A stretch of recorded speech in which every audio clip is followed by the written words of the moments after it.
Modern wars are rarely decided by one major city. More often, they are shaped by small settlements few people can even locate on a map. Today, one of those places is called Podoly, a small settlement in the Kharkiv Oblast. Not an industrial hub, not a political symbol, yet tactically significant, because places like this reveal the true nature of the war. Without slogans, without romanticism, only ground reality.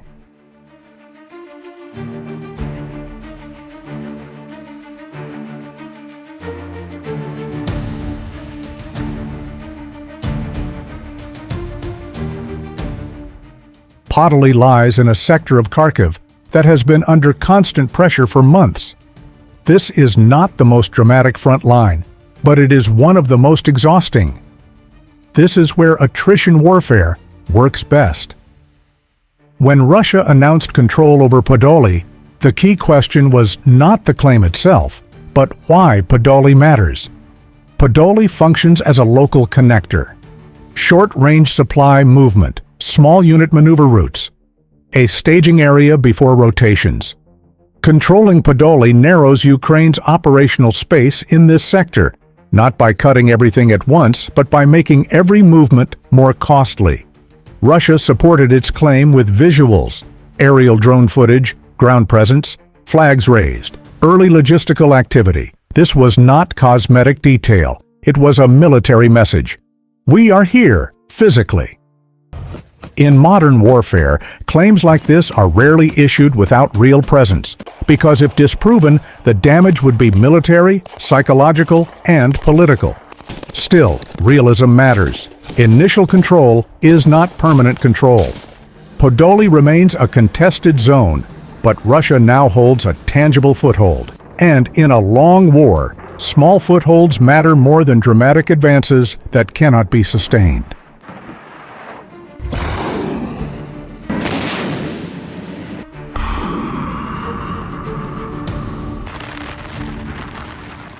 To understand why Podoly fell, we must look backward, not at a single day, but at months of accumulated pressure. The Kharkiv sector has endured constant stress. Artillery strikes, drone activity, logistical disruption. Ukrainian units here did not collapse. They held. But prolonged defense carries a price. Experienced soldiers were lost or wounded. Those remaining had to assume heavier roles. Rotations were imperfect due to manpower limits. This created structural fatigue, not moral failure. When Russia intensified pressure around Podoly, Ukraine was not starting from zero. It was already strained. At a certain point, defense is no longer about winning. It becomes about limiting losses. That is when controlled withdrawal becomes a rational choice, not because morale breaks, but because survival matters. Yet, the map still changes, and every small change carries long-term consequences.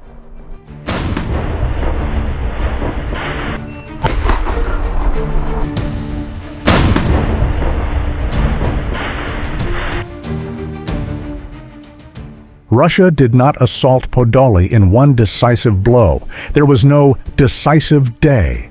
Instead, there was daily pressure. Small, repeated, almost monotonous. This is the strength of Russia's current approach. Reconnaissance drones operated nearly continuously. Every movement was observed. Every position held too long became a target. Artillery was not used for shock, but for routine.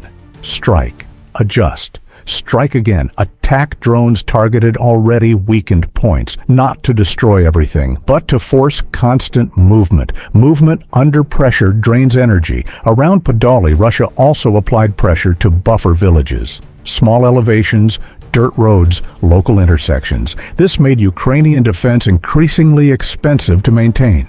There was no cinematic heroism here, only battlefield mathematics.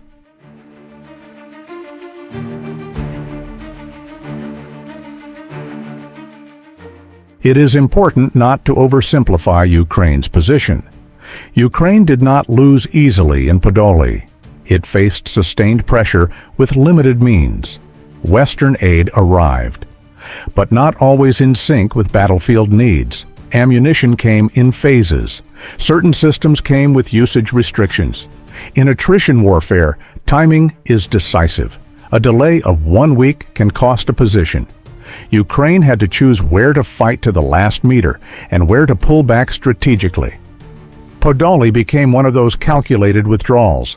The decision was human, but strategically painful, because every small retreat gradually strengthens the opposing side.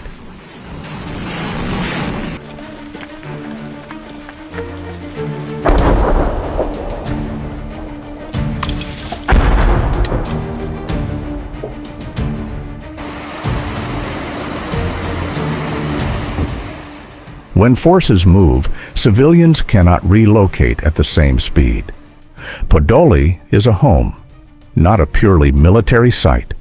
Most civilians who remained were elderly, people without vehicles, people without distant relatives, people whose lives are tied to their homes and land. Staying was not a political statement, it was a survival decision.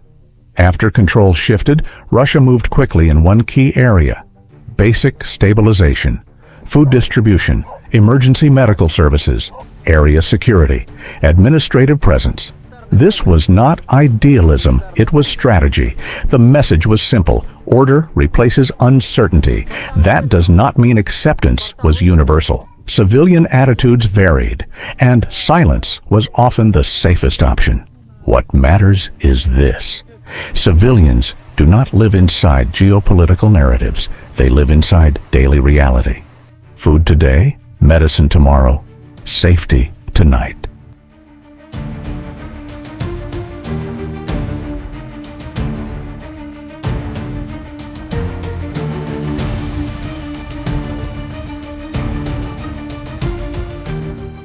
Both sides shape narratives. Ukraine emphasizes resistance. Russia emphasizes stability.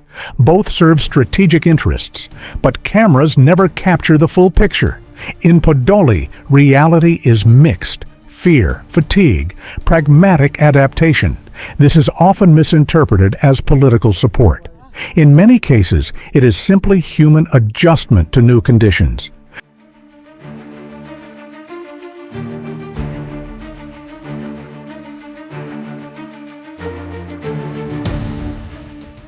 Podoly is just one example, but it reflects a broader system.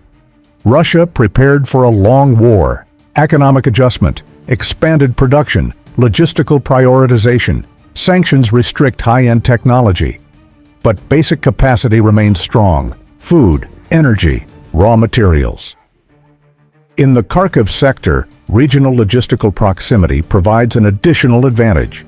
Pressure can be maintained without rapid exhaustion. This allows operations like Podoly to be repeated elsewhere with the same pattern.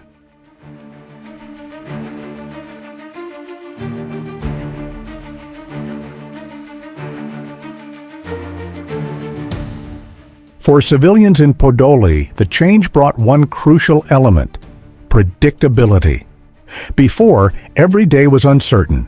Afterward, even with limitations, patterns emerged. This created a minimum level of psychological stability. And in war, that matters. For Ukraine, the loss of small positions creates cumulative pressure, not because each is decisive, but because they never stop.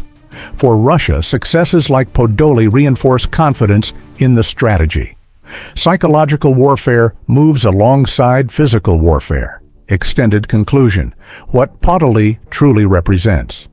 Podoly is not the end of the war, not even a major turning point, but it is an accurate portrait of today's conflict. Russia advances not through spectacle, but through patience. Ukraine retreats not from weakness, but from sustained pressure combined with limited resources.